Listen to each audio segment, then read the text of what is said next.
সুপ্রিয় শিক্ষার্থী, আসসালামু আলাইকুম। আশা করি তোমরা সকলেই ভালো আছো।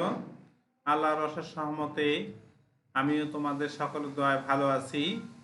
এই করোনাকালীন সময়ে আমাদের অনলাইন ক্লাসের কার্যক্রমের অংশবিশেষ হিসাবে আমরা তোমাদের সাথে প্রতিনিয়ত প্রত্যেক দিন কোনো না কোনো বিষয়ের সাথে যুক্ত হচ্ছি।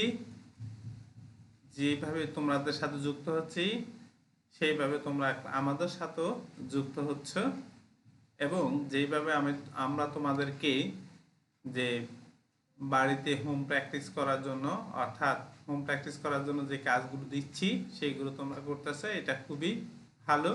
আশা করি সেইভাবে আমরা কাজগুলো চালিয়ে যাব।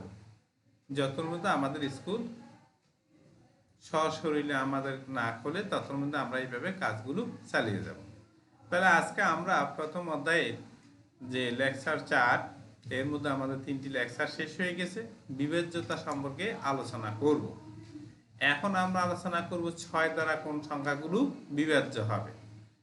তাহলে 6 দ্বারা বিভাজ্য হতে গেলে যে কোনো সংখ্যাকে 2 এবং 3 দ্বারা বিভাজ্য আগে হতে হবে, তাহলে সেটা 6 দ্বারা বিভাজ্য হবে। ঠিক আছে? বা যেমন আমরা একটা সংখ্যা 2 দ্বারা বিভাজ্য কোনগুলো সেগুলো আগে লিখি।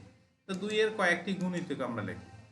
তাহলে 2 0 দিয়ে গুণ দিলে 2 হয়, 2কে 1 দ্বারা গুণ দিলে 2 হয়, 2কে 2 দ্বারা গুণ দিলে 2 হয়, 2কে যদি আমরা 3 দ্বারা গুণ দিই তাহলে 6 হয়, 2কে যদি 4 দ্বারা গুণ দিই তাহলে কত হয়? 8 হয়, 2কে যদি 5 দ্বারা গুণ দিই তাহলে হলো 10, 2কে যদি 6 দ্বারা গুণ দিই হলো 12, 2কে যদি 7 দ্বারা গুণ দিই 14 হয়, 2কে 8 দ্বারা গুণ দিলে 9, 8 দ্বারা গুণ দিলে 16 হয়, 2কে 9 দ্বারা গুণ দিলে 18 হয়। শিক্ষার্থীরা খেয়াল করে দেখো, এই যে শূন্য, দেখো আবার তারপরে 5কে 2কে যদি 5 দ্বারা গুণ দিই আবার শূন্য হয়, আবার দেখো 2 একে 2, আবার দেখো 6 দুগুণে 12, আবার দেখো 2 দুগুণে 4, আবার এখানে দেখো 7 দুগুণে 14। এইভাবে ক্রমান্বয়ে সংখ্যাগুলো আসতেছে, অর্থাৎ 0 2 4 6 8 এই সংখ্যাগুলো যদি কোনো সংখ্যার শেষে থাকে তাহলে আমরা সেগুলোকে বলবো যে এই সংখ্যাগুলো 2 দ্বারা বিভাজ্য হবে। ঠিক আছে? এবার তাহলে 2 দ্বারা বিভাজ্য কোন সংখ্যাগুলো সেগুলো আমরা বুঝছি। আমরা আগেই 3 দ্বারা বিভাজ্য সংখ্যাগুলো বুঝতে পেরেছিলাম। ঠিক আছে? আলোচনা করেছিলাম। তাহলে 3 দ্বারা বিভাজ্য কিনা কোনো সংখ্যা আমরা বুঝবো কিভাবে? যে যেই সংখ্যাগুলো দেওয়া আছে সেই সংখ্যাগুলো যোগফল যদি 3 দ্বারা বিভাজ্য হয় তাহলে আমরা সেই সংখ্যাটাকে বলবো যে সেগুলো 3 দ্বারা বিভাজ্য। ঠিক আছে? এবার যেমন ধরো 5274 সংখ্যাটি 6 দ্বারা বিভাজ্য কিনা। প্রথমে আমরা দেখব, দেখো এইখানে এই যে 5274 সংখ্যাটি, এইখানে 4 সংখ্যাটি কিন্তু 2 দ্বারা বিভাজ্য, তার মানে এটা 2 দ্বারা বিভাজ্য হচ্ছে। এখন আমরা দেখব সংখ্যাটা 3 দ্বারা বিভাজ্য কিনা। তাইলে আমরা কি করব? 5 2 7 4 এইগুলো আমরা কি করব? যোগ করব। তাহলে যোগ করলে কত হয়? দেখো 5 আর 2 এ 7, 7 আর 7 14, 14 4 18। তাই তাইলে আমরা বলতে পারি 18 3 দ্বারা নিঃশেষে বিভাজ্য। তাইলে আমরা যেহেতু সংখ্যাটি এই যে 5274 2 দ্বারাও বিভাজ্য, 3 দ্বারাও নিঃশেষে বিভাজ্য, তাইলে আমরা বলতে পারি সংখ্যাটি 6 দ্বারাই বিভাজ্য হবে। ঠিক আছে? এবার তাহলে এখন অনুরূপভাবে দেখো এখানে এখানে কি বলতে পারি? দেখো এখানে 8540 এর সংখ্যাটা 6 দ্বারা বিভাজ্য কিনা।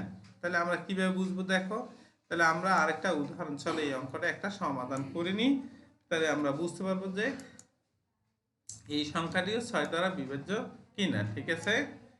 তাহলে দেখো এইখানে সংখ্যাটা কত আছে? ধরো 8540। ঠিক আছে? 8540 তাহলে 6 দ্বারা বিভাজ্য কিনা। আমরা বসাই, এখানে সংখ্যাটা আগে বসাই নি। তাহলে আমাদের প্রথম কাজটা কি?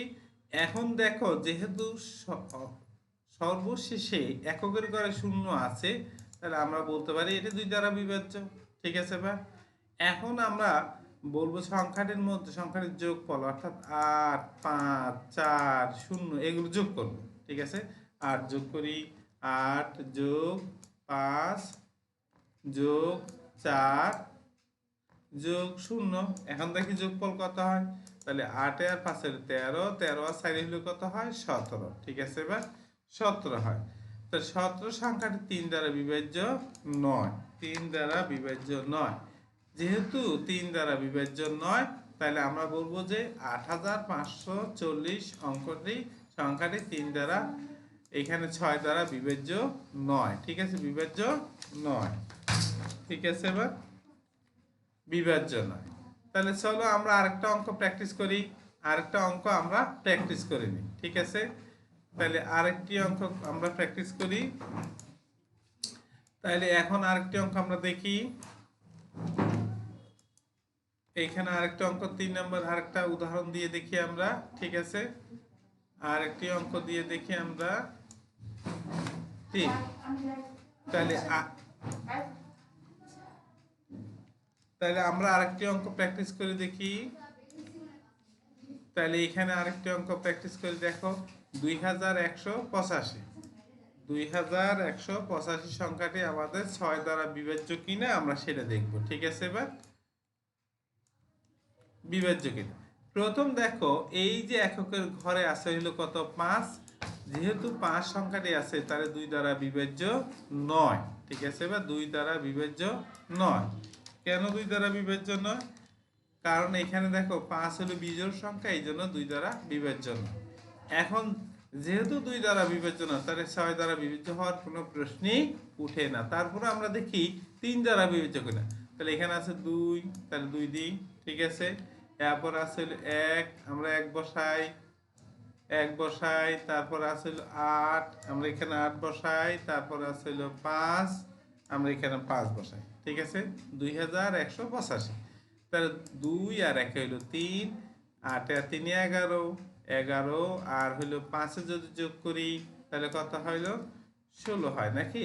16 সংখ্যাটি 3 দ্বারা বিভাজ্য নয়। তার 2185 সংখ্যাটি 2 এবং 3 দ্বারা কোনো সংখ্যাটি দিয়ে বিভাজ্য নয় বিদায় এরা 6 দ্বারাও বিভাজ্য নয়। তাহলে শিক্ষার্থীরা আশা করি এই পর্যন্ত বুঝতে পেরেছে, ঠিক আছে। এখন আসি 9 দ্বারা বিভাজ্য সংখ্যাগুলো আমরা কিভাবে বুঝবো। তাহলে 9 দ্বারা বিভাজ্য সংখ্যাগুলো অনেকটা 3 দ্বারা বিভাজ্য যেইভাবে সেইভাবে, অর্থাৎ এই যে এখানে একটা উদাহরণ দেখো, তাহলে 5274 সংখ্যাটি 9 দ্বারা বিভাজ্য কিনা। তাহলে আমরা কি করব, প্রথম 5274 সংখ্যাটি কি করব, যোগ করব এই সংখ্যাগুলো। তাহলে 5 যোগ 2 যোগ 7 যোগ 4, ঠিক আছে। এবার এগুলো যোগ করলাম, তাহলে কত হয় 5 আর 2 হইল 7, 7 এর সাথে 14, 14 আর 4 এর কত 18। তাহলে 18 9 দ্বারা নিঃশেষে বিভাজ্য। তাহলে আমরা বলতে পারি কি 5274 সংখ্যাটি 9 দ্বারা বিভাজ্য। তাহলে আরেকটি অঙ্ক দেখি, দেখো এবার। তাহলে 8540 সংখ্যাটি 9 দ্বারা বিভাজ্য কিনা। তাহলে দেখো, তাহলে সংখ্যাগুলো যোগ করি আমরা। যোগ করলে কত হয় দেখো এখন, তাহলে 8 যোগ 5 যোগ 4 যোগ 0, তাহলে 17 হইল। 17 সংখ্যাটি 9 দ্বারা বিভাজ্য নয়, ঠিক আছে। এবার তারপর দেখো আরেকটা অঙ্ক দেখি আমরা, এখানে 3 নম্বরটা দেখি। তাহলে 4598 সংখ্যাটি 9 দ্বারা বিভাজ্য কিনা। তাহলে 4 যোগ 5 যোগ 9 যোগ 8, তাহলে কত হলো 26 হইলো।